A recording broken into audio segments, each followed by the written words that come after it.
রহমতুল্লাহি ওয়া বারাকাতুহু। نحمده ونصلي على رسوله الكريم أما بعد فأعوذ بالله من الشيطان الرجيم ولا نكلف نفسا إلا وسعها ولدينا كتاب ينطق بالحق وهم لا يظلمون। সমস্ত প্রশংসা সমস্ত গুণগান সেই মহান রব্বুল আলামিনের জন্য, যিনি আমাদেরকে তাফসীরের দার্সে উপস্থিত হওয়ার তৌফিক দান করেছেন। সেই মহান রব্বুল আলামিনের দরগাহে জানাই লাখো কোটি সুজুদ ও শুকরিয়া, আলহামদুলিল্লাহ। দুরুদ ও সালাম বর্ষিত হোক মানবতার মুক্তির দূত মুহাম্মদ সাল্লাল্লাহু আলাইহি ওয়াসাল্লামের উপর। সম্মানিত দিনী ভাইরা, আমরা সূরাতুল মুমিনুনের 61 নম্বর আয়াত পর্যন্ত তাফসীর করেছি। আজকে ইনশাআল্লাহ 62 থেকে 90 নম্বর আয়াত পর্যন্ত তাফসীর করব। তো আজকের আলোচ্য বিষয় মূলত আল্লাহ তাআলা বান্দাদের উপর রহমত করেছেন এবং বান্দাদের উপর কোনো বাড়তি ইবাদত চাপিয়ে দেন নাই। যে সকল বিধিবিধান দিয়েছেন সেটা বান্দাদের সাধ্যের মধ্যে, বান্দাদের আদায় করার সাধ্যের মধ্যে রয়েছে। কিন্তু এই সাধ্যের মধ্যে এমন বিধিবিধান দেওয়া সত্ত্বেও মানুষ যেসব কারণে পথভ্রষ্ট হয়, সেই সব কারণগুলিও আল্লাহ তাআলা এখানে উল্লেখ করেছেন। এবং সেই সাথে দ্বিতীয় যে বিষয় সম্পর্কে আল্লাহ তাআলা আলোচনা করেছেন সেটা হলো যে পরকালীন জীবন অনেকে অস্বীকার করে এবং যারা অস্বীকার করবে তাদের পরিণাম কি হয়েছিল, এই দুটি বিষয় সম্পর্কে আল্লাহ তাআলা এই আজকের আলোচনায় এই বিষয় দুটি ফুটিয়ে তুলেছেন। প্রথমত মহান রব্বুল আলামিন 62 নম্বর আয়াতে বললেন, ওয়ালা নুকাল্লিফু নাফসান ইল্লা উসআহা, আমি কোনো মানুষকে তার সাধ্যের বাহিরে কোনো বিধিবিধান চাপিয়ে দেই না। ওয়ালাদাইনা কিতাবুন ইয়ানতিকু বিল হক, আর আমার কাছে কিতাব রয়েছে, লিপিবদ্ধ রয়েছে বান্দাদের কৃত আমলনামা, ইয়ানতিকু বিল হক, যেটা সত্য সম্পর্কে অবহিত করে। ওয়াহুম লা ইউযলামুন, কিয়ামত দিবসে তাদের প্রতি কোনো প্রকার জুলুম করা হবে না। প্রথম অংশে আল্লাহ তাআলা বললেন, লা নুকাল্লিফু নাফসান ইল্লা উসআহা, মানুষের উপর আমি তার সাধ্যের বাহিরে কোনো বিধিবিধান চাপিয়ে দেই। এটা আমরা যদি পর্যবেক্ষণ করি, আল্লাহ তাআলা আমাদের উপর যে সকল বিধিবিধান দিয়েছেন, নামাজ, রোজা, হজ, যাকাত, যে বিধিবিধানগুলি আছে, আজকার, কোরআন তেলাওয়াত, সবগুলি আমাদের মানুষের সাধ্যের মধ্যে। বরং আল্লাহ তাআলা মানুষকে যে ক্ষমতা দিয়েছেন, মানুষ দৈনন্দিন সে যত বড় ব্যস্ত লোকই হোক, সে যে কাজগুলি করে এর চেয়ে বেশি কাজ করার ক্ষমতা রাখে। আল্লাহ তাআলা প্রত্যেক মানুষকে এমন ব্রেন, স্মৃতিশক্তি এবং এমন ক্ষমতা দিয়ে সৃষ্টি করেছেন যে এই সকল ইবাদত আমল সে দৈনন্দিন করতে সক্ষম।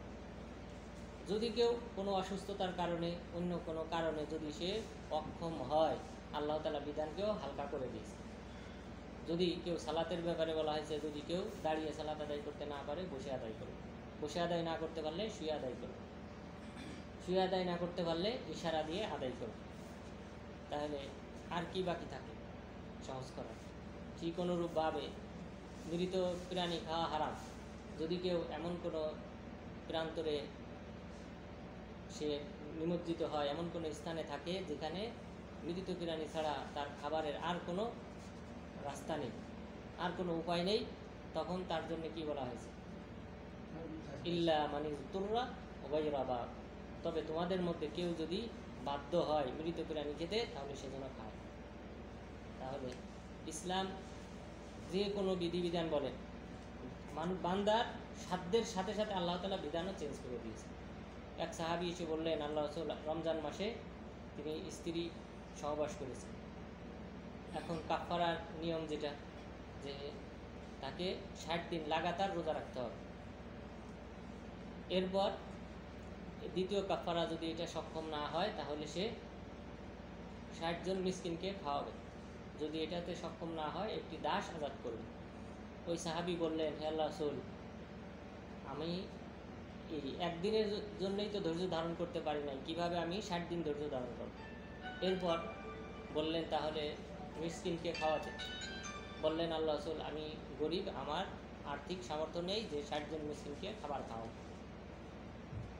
দাস আজাদ করতে বললেন যে দাস আজাদ করার সামর্থ্য আমার নেই। তখন জাকাতের এক ঝুড়ি খেজুর আসে রাসূল সাল্লাল্লাহু আলাইহি ওয়াসাল্লামের কাছে, সেই খেজুরগুলি তাকে বললেন যে তুমি এটা গরিবদের মাঝে বিতরণ করে দাও, তোমার পক্ষ থেকে কাফারা আদায় হয়ে যাবে।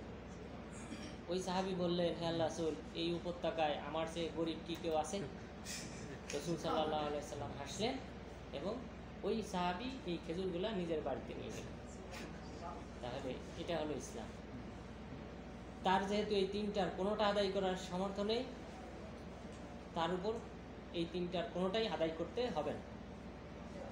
তাহলে ইসলাম আল্লাহ তাআলা বান্দার চাহিদার সাথে সাথে, তার সাধ্যের সাথে সাথে বিধানকেও চেঞ্জ করে দিয়েছে। ঠিক অনুরূপভাবে যদি কেউ হজ করে, কিরান হজ, অথবা যদি তামাত্তু হজ করে, তাহলে তাকে পশু কুরবানি করতে হয়। যদি কেউ সক্ষম না হয় তাহলে মক্কাতে অবস্থানরত অবস্থায় 3 দিন রোজা রাখবে, আর দেশে ফিরে যাওয়ার পর আর 7 দিন পূরণ করবে। যদি কেউ এটাতে সক্ষম না হয় তাহলে কি করবে? 3 দিন রোজা রাখবে মাত্র। এরপর কাফারার ক্ষেত্রে যদি কেউ শপথ করে, এই শপথ যদি কেউ করে, এই শপথ যদি কেউ করে, শপথটা ভঙ্গ করে, যদি কেউ যে একটা কাজ করবে, শপথ করলো যে এই কাজটা আমি অবশ্যই করব, কিন্তু করলো না, অর্থাৎ ভালো কাজ, খারাপ কাজ হলে শপথ পূরণ হবে না। তো এই ভালো কাজটা সে আদায় করলো না, তখন তাকে 10 জন মিসকিনকে খাওয়াইতে হবে, 10 জন মিসকিনকে কাপড় পরাইতে হবে। যদি কেউ না, এবং দাস যদি এটা না পারে, দাস আজাদ করতে হবে। এটাও যদি কেউ না পারে তাহলে তাকে কি করতে হবে? 3 দিন রোজা রাখতে হবে। তাহলে 3 দিন রোজাটা রাখাটা হলো আরও সহজ। এইভাবে আল্লাহ তাআলা বিধিবিধানগুলিকে বান্দার সাধ্যের সাথে সাথে পরিবর্তন করেছে। সুতরাং আল্লাহ তাআলা বললেন, এরকম আয়াত সূরা বাকারাতেও আল্লাহ তাআলা অবতীর্ণ করেছেন, লা ইউকাল্লিফুল্লাহু নাফসান ইল্লা উসআহা। আল্লাহ তাআলা তার বা কোনো বান্দার সাধ্যের বাহিরে কোনো বিধান চাপিয়ে দেন। এরপর আল্লাহ তাআলা বলতেছেন, ওয়ালাদাইনা কিতাবুন ইয়ানতিকু বিল হক। আর জেনে রেখো, এখানে সতর্ক করা হয়েছে বান্দাদেরকে যে জেনে রেখো যে আমার কাছে কিতাব আছে, সেই কিতাবটা সত্য সাক্ষ্য দেবে। অর্থাৎ তোমরা যে আমলই করো না কেন, সমস্ত আমল এই কিতাবে লিপিবদ্ধ করা হয় এবং এই কিতাব তোমাদের সামনে পেশ করা হবে, এবং সেই দিন এই আমলগুলি, তোমাদের আমলগুলি অস্বীকার করার কোনো উপায় থাকবে না। এটা সত্য সাক্ষ্য হিসেবে এই কিতাবকে পেশ করা হবে। ওয়াহুম লা ইউযলামুন, এবং তাদের প্রতি কোনো প্রকার জুলুম করা হবে না। অর্থাৎ প্রত্যেকের সাথেই ফেরেশতারা আছেন, ফেরেশতারা আমলনামা লিপিবদ্ধ করেন। প্রত্যেকের সাথেই কয়েকজন ফেরেশতা আছেন। প্রথমত আমলনামা লিপিবদ্ধ করার জন্য 2 জন ফেরেশতা আছেন। একজন ভালো আমলনামা লিপিবদ্ধ করেন, তিনি ডান কাঁধে থাকেন, আর একজন খারাপ আমলনামা লিপিবদ্ধ করেন, তিনি বাম কাঁধে থাকেন। তো সব লিপিবদ্ধ হয়। তবে খারাপ আমলের ক্ষেত্রে আমরা বলেছিলাম একটা হাদিস যে 6 ঘন্টা এই ফেরেশতা অপেক্ষা করেন। যদি কেউ একটা খারাপ কাজ করে, করার পর নিয়ত করলে সেটা লেখা হয় না, কিন্তু ভালো কাজ নিয়ত করলে সেটা লেখা হয়। এটা হলো পার্থক্য, আল্লাহ তাআলার রহমত, দয়া। এরপর আরও 6 ঘন্টা লেট করা হয়, যে বান্দা যদি এর মধ্যে তওবা করে ওইটা কিতাবে লিপিবদ্ধ করা হয় না। এরপর আল্লাহ তাআলার বিভিন্ন আরও রহমত আছে, অনেকের এই পাপগুলিকে আবার আল্লাহ তাআলা সওয়াবে পরিণত করতে, অর্থাৎ বান্দাকে আল্লাহ তাআলা জাহান্নাম থেকে মুক্তি দেওয়ার বিভিন্ন রাস্তা রেখেছেন। কিন্তু আল্লাহ তাআলা দেখবেন বান্দার অন্তর, নিয়ত। সুতরাং আমাদের নিয়তকে সঠিক করতে হবে। বা আবু বকর রাদিয়াল্লাহু আনহু, ওমর রাদিয়াল্লাহু আনহু যে আমল করতেন, আবু বকর রাদিয়াল্লাহু আনহু সেই আমল করতেন। তিনি রোজা রাখতেন, হজ করতেন, আবু বকর রাদিয়াল্লাহু আনহু তাই করতেন। কিন্তু অথচ ওমর রাদিয়াল্লাহু আনহুর উক্তিতে সহিহ সনদে বর্ণিত হয়েছে যে কিয়ামত থেকে নিয়ে, আদম আলাইহিস সালাম থেকে নিয়ে কিয়ামত পর্যন্ত যত মুমিন আসবে, সমস্ত মুমিনের ঈমান যদি এক পাল্লায় রাখা হয় আর আবু বকর রাদিয়াল্লাহু আনহুর ঈমান আরেক পাল্লায় রাখা হয়, আবু বকর রাদিয়াল্লাহু আনহুর ঈমানটা ভারী হবে। তাহলে একই আমল, কিন্তু সওয়াবের ব্যবধান আকাশ পাতাল। কারণ তার সাথে তার আন্তরিকতা, আল্লাহ তাআলার প্রতি ভালোবাসা, রাসূল সাল্লাল্লাহু আলাইহি সাল্লামের প্রতি শ্রদ্ধাবোধ এতটা গভীর ছিল, যেটা অন্য কোনো সাহাবীর অন্তরে ছিল না। এই কারণে তার ব্যবধান অন্যদের মাঝে ব্যাপক।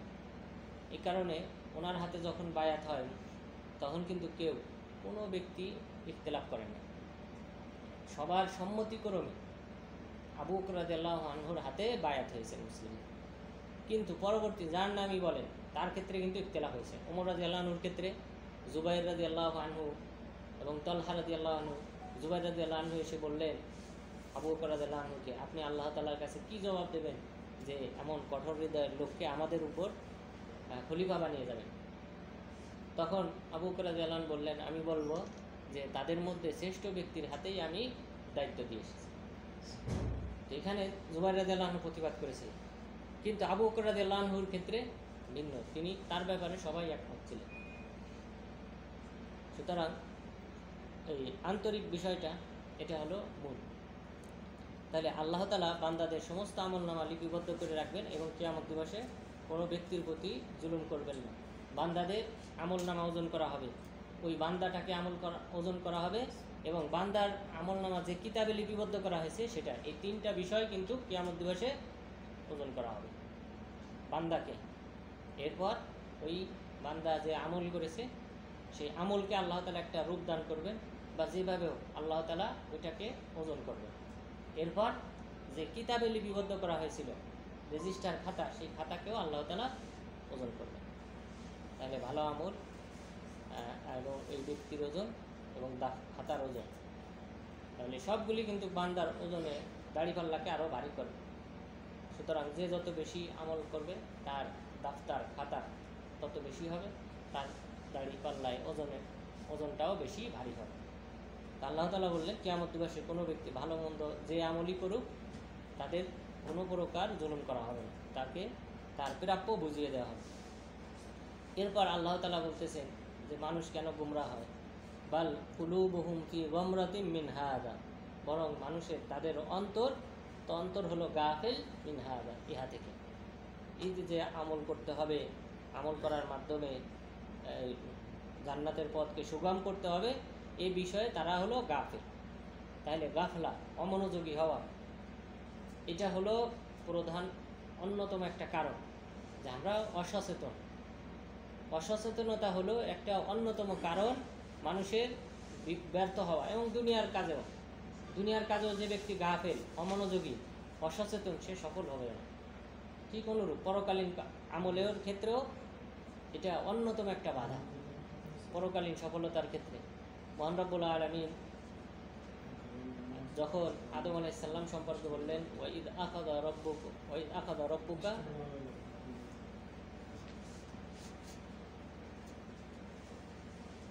যখন আল্লাহ তাআলা তোমাদের রব আল্লাহ তাআলা আদম আলাইহিস সালাম এবং তার সন্তানদের কাছ থেকে যখন অঙ্গীকার নিলেন যে তোমরা আলাস্তু বিরব্বিকুম, তোমরা কি সাক্ষ্য প্রদান করো যে আমি হলাম তোমাদের রব? ক্বালু বালা, তারা সবাই সমস্যারে বলল যে হ্যাঁ, আপনি আমাদের রব। তাহলে মুসলিম কাফের সবাই কিন্তু সেই সময় আলামুদ দাররা, অর্থাৎ যখন সবাই রুহের জগতে যখন সবাই ছিল, সেই সময় সবাই সাক্ষ্য প্রদান করেছিল যে আল্লাহ তাআলাই হলেন রব। আন তাকুলু ইয়াউমাল কিয়ামাতি ইন্না কুন্না আন হাযা গাফিলিন, আমি কেন তোমাদের কাছ থেকে এই সাক্ষ্য গ্রহণ করলাম, যেন কিয়ামত দিবসে তোমরা বলতে না পারো হে আল্লাহ, এই প্রতিশ্রুতি সম্পর্কে আমরা গাফেল ছিলাম, অমনোযোগী ছিলাম।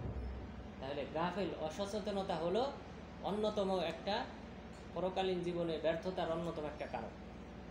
মোট তিনটা কারণ, প্রধানত মানুষের ব্যর্থতার পিছনে, দুনিয়াবী কাজ বলেন পরকালীন কাজ বলেন, ব্যর্থতার পিছনে তিনটা কারণ। প্রথম কারণ হলো এটা একটা, যে গাফেল হওয়া, অমনোযোগী হওয়া, অসচেতন হওয়া। এরপর যেটা আল্লাহ তাআলা এই আয়াতে বললেন, এই আয়াতের পরের আয়াতে আল্লাহ তাআলা দ্বিতীয় আরেকটি কারণ বললেন, সেটা হলো সামাজিক কারণ। যে সমাজের দ্বারা প্রভাবিত হয়ে মানুষ কি হয়, গুমরাহ হয়, পথভ্রষ্ট হয়, সঠিক পথ থেকে বিচ্যুত হয় সামাজিক যে অভ্যাস রীতিনীতি আছে তার মাধ্যমে। এটা হতে পারে পিতামাতার দ্বারা অথবা তার বন্ধুর দ্বারা প্রভাবিত হয়ে সে পদচ্যুত হয়। মহান রব্বুল আলামিন এই আয়াতের পরের আয়াতেই বললেন, আও তাকুলু ইন্নামা আশরাকা আবাউনা মিন ক্বাবলু ওয়া কুন্না যুররিয়াতাম মিন বাদিহিম আফাতুহলিকুনা বিমা ফাআলাল মুবতিলুন, যে অথবা যেন তোমরা পরকালে, আমি এই যে অঙ্গীকারটা নিলাম যে আমি তোমাদের রব কিনা, এই অঙ্গীকার নেওয়ার অন্যতম একটা কারণ হলো যেন তোমরা বলতে না পারো যে ইন্নামা আশরাকা আবাউনা মিন ক্বাবল, ইতিপূর্বে আমাদের পিতামাতা তারা শিরকে লিপ্ত ছিল, তা আমরা ছিলাম তাদের সন্তান, আমরা পিতামাতাকে অনুসরণ করেছি। তো আপনি কি এই পিতামাতাকে অনুসরণ করার কারণে, এই পথভ্রষ্ট লোকদেরকে অনুসরণ করার কারণে আমাদেরকে ধ্বংস করবেন?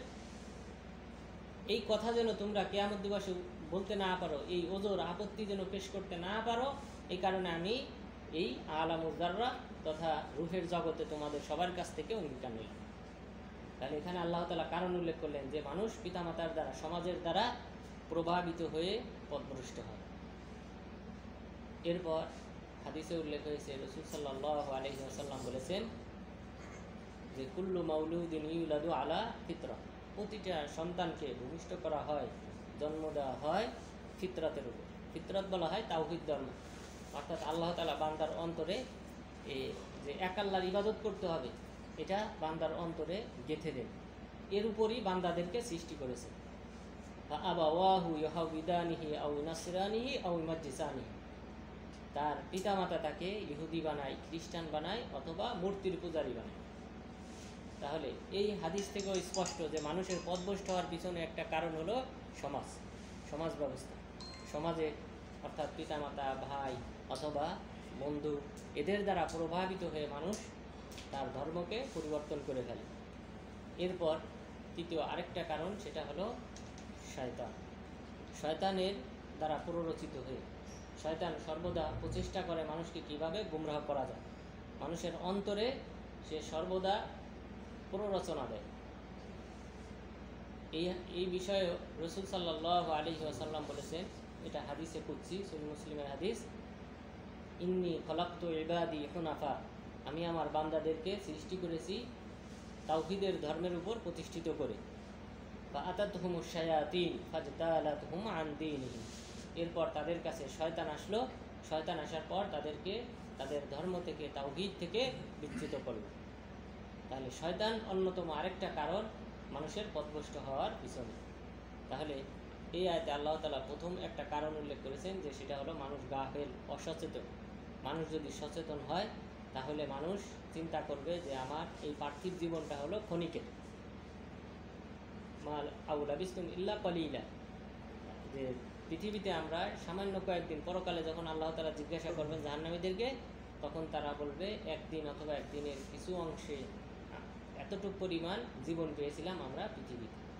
এটা ঠিক পরকালীন জীবনের তুলনায়, যেখানে 1 বছর হবে 50,000 বছরের সমান। তা 50,000 তাহলে তো একদিন, অনেকে 50 বছরও বয়স পায়। তাহলে 50,000 বছর যদি হয় একটা দিন, তাহলে 50 বছর এই 50,000 বছরের তুলনায় সামান্য কয়েকটা মুহূর্ত।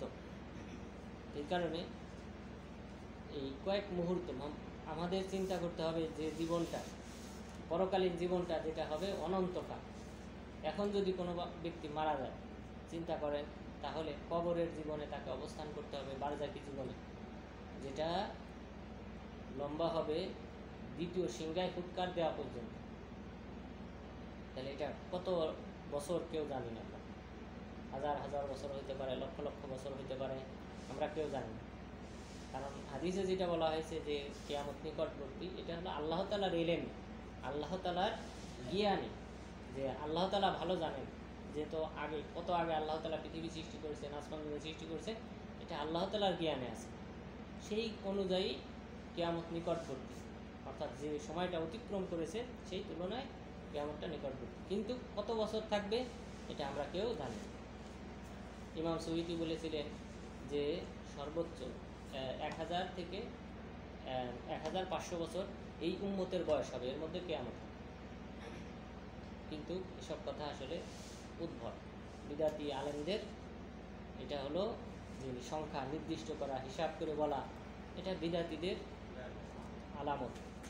ইমাম সুয়ুতি তিনিও বিদাতি ছিলেন। তো এখানে তিনি হিসাব করে গাণিতিকভাবে বললেন যে 1500 বছরের মধ্যে এই উম্মতের ধ্বংস হবে। আলহামদুলিল্লাহ এখন আমরা প্রায় 1446 বছর অতিক্রম করতেছি, এখনও অনেক আলামত বাকি, যেগুলো প্রকাশ পায় নাই, সুতরাং কিয়ামত হতে এখনও ইনশাআল্লাহ বাকি আছে। সুতরাং এই জাতীয় উদ্ভট ইত্যাদি মন্তব্য করা থেকে আমাদেরকে বিরত থাকতে হবে। তাহলে আল্লাহ তাআলা তিনটা কারণের দুইটা কারণ কোরআনে উল্লেখ করেছেন, আর একটা কারণ হাদিসে কুদসিতে। অর্থাৎ কুদসি ওটাও আল্লাহর বাণী, কিন্তু শব্দ যেটা বের হয়েছে এটা রাসূল সাল্লাল্লাহু আলাইহি ওয়াসাল্লামের শব্দ। এটা আল্লাহর বাণী কিন্তু রাসূল সাল্লাল্লাহু আলাইহি ওয়াসাল্লামের শব্দ, এটাকে হাদিসে কুদসি বলা হয়। এরপর আল্লাহ তাআলা বলতেছেন বাল কুলুবুহুম ফি গামরাতিন মিন হাযা, তারা গাফেল এই বিষয়ে, ওয়ালাহুম আমালুম মিন দুনি যালিক, এই গাফেল হওয়ার সাথে সাথে তাদের আরও অনেক আমল রয়েছে, খারাপ আমল। অর্থাৎ শুধু যে তারা গাফেল তা না, গাফেল যে পরকালীন জীবন সম্পর্কে যে গাফেল এটা নয়, বরং এর সাথে সাথে তারা খারাপ আমলে লিপ্ত। ওয়ালাহুম আমালুন মিন দুনি যালিক, এটা ছাড়াও তাদের অনেক খারাপ আমল রয়েছে। হুম লাহা আমিলুন, যে খারাপ আমলগুলি তারা করে থাকে, লিপ্ত হয় খারাপ আমল। তাহলে এই খারাপ আমল থেকে অবশ্যই আমাদেরকে দূরে থাকতে হবে।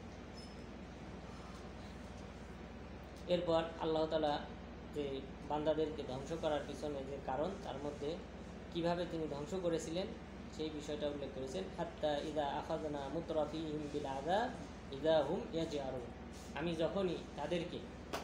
যখনই তাদেরকে তাদের মধ্য থেকে যারা ধনী, মুতরাফিহিম তুরফা বলা হয় নিয়ামত, যারা নিয়ামতে পরিপূর্ণ, যাদের নিয়ামতের ক্ষেত্রে কোনো ঘাটতি নেই, অর্থ সম্পদে যাদের কোনো ঘাটতি নেই, নেতৃস্থানীয় ব্যক্তি, যখন আমি নেতৃস্থানীয় ব্যক্তিদেরকে শাস্তি দ্বারা পাকড়াও করলাম, ইদা হুম ইয়াজআরুন, তখন তারা চিৎকার করতে শুরু করল।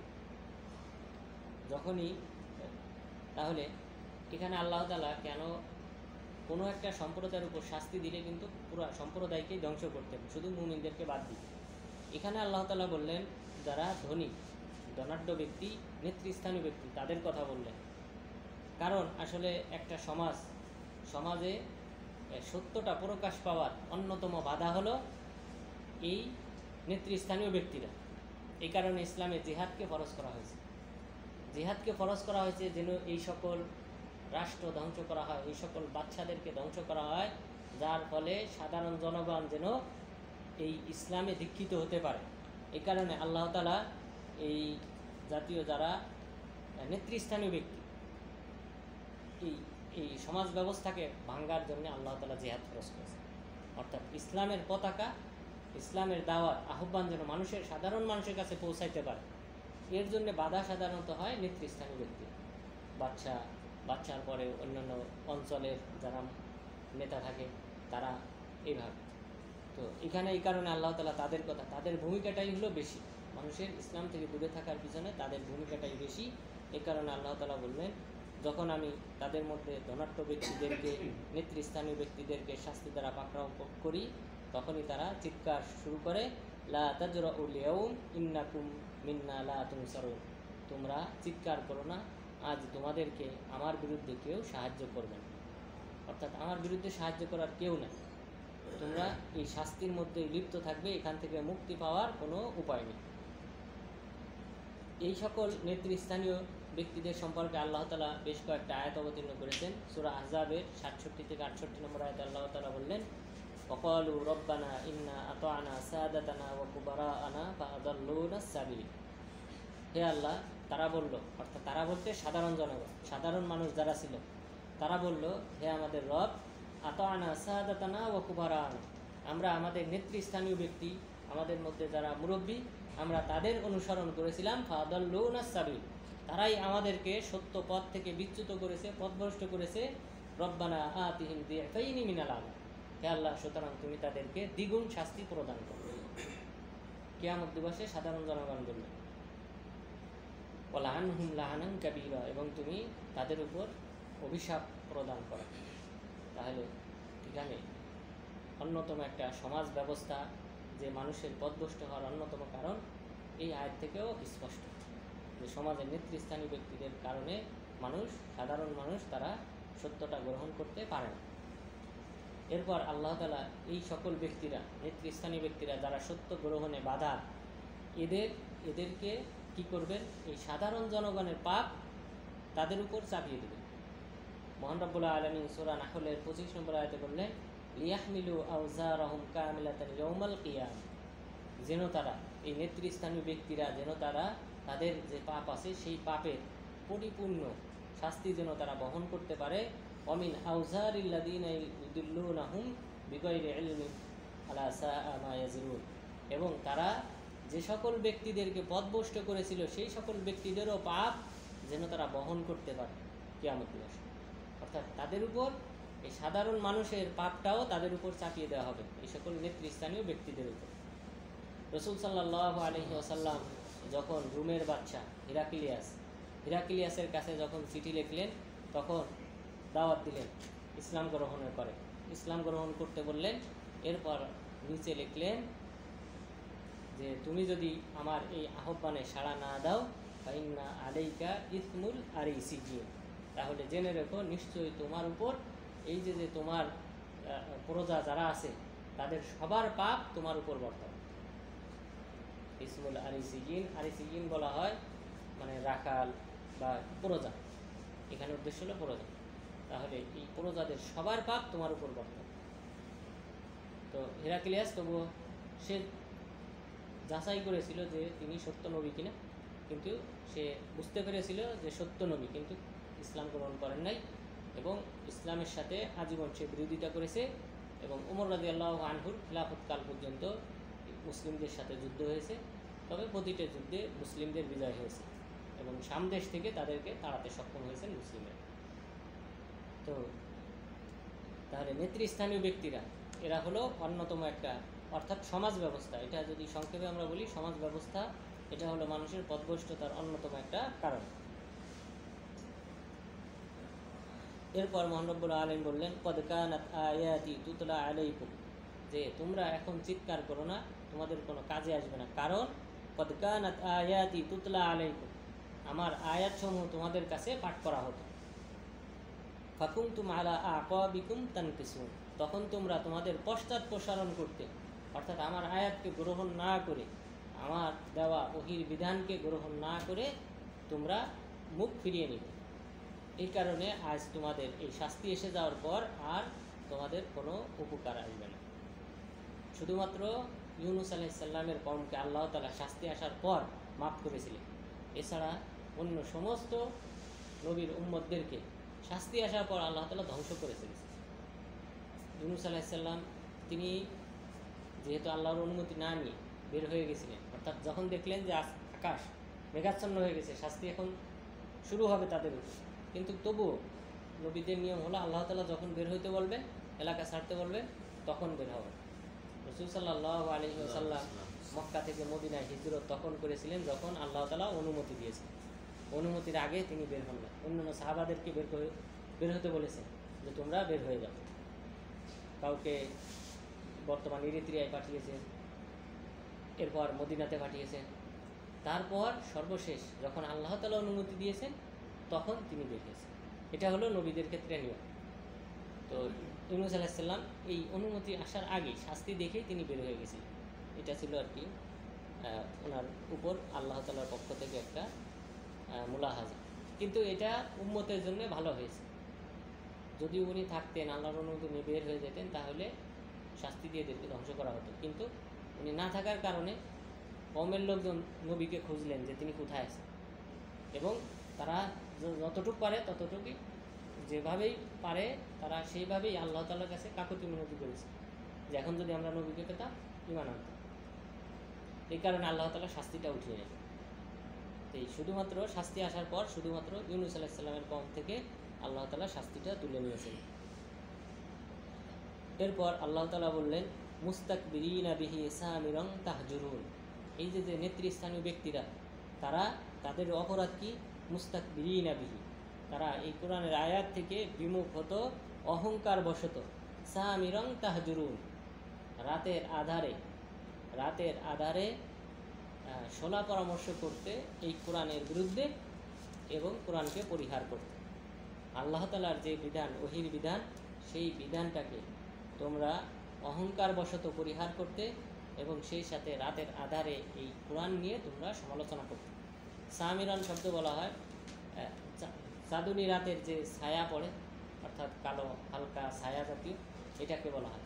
অর্থাৎ রাতের আধারে তারা কি করতো? সলা পরামর্শ করতো কোরআনের বিরুদ্ধে, নবীর বিরুদ্ধে, মুমিনদের বিরুদ্ধে। আল্লাহ তাআলা সেই কথাই বললেন যে তোমরা যখন আমার আয়াত তোমাদের কাছে পাঠ করা হতো তখন তোমরা পশ্চাৎ প্রসারণ করতে, অহংকার বশত, এবং সেই সাথে এই কোরআনকে পরিহার করতে, এবং রাতের আধারে বসে তোমরা এই কোরআনকে নিয়ে সমালোচনা করতে।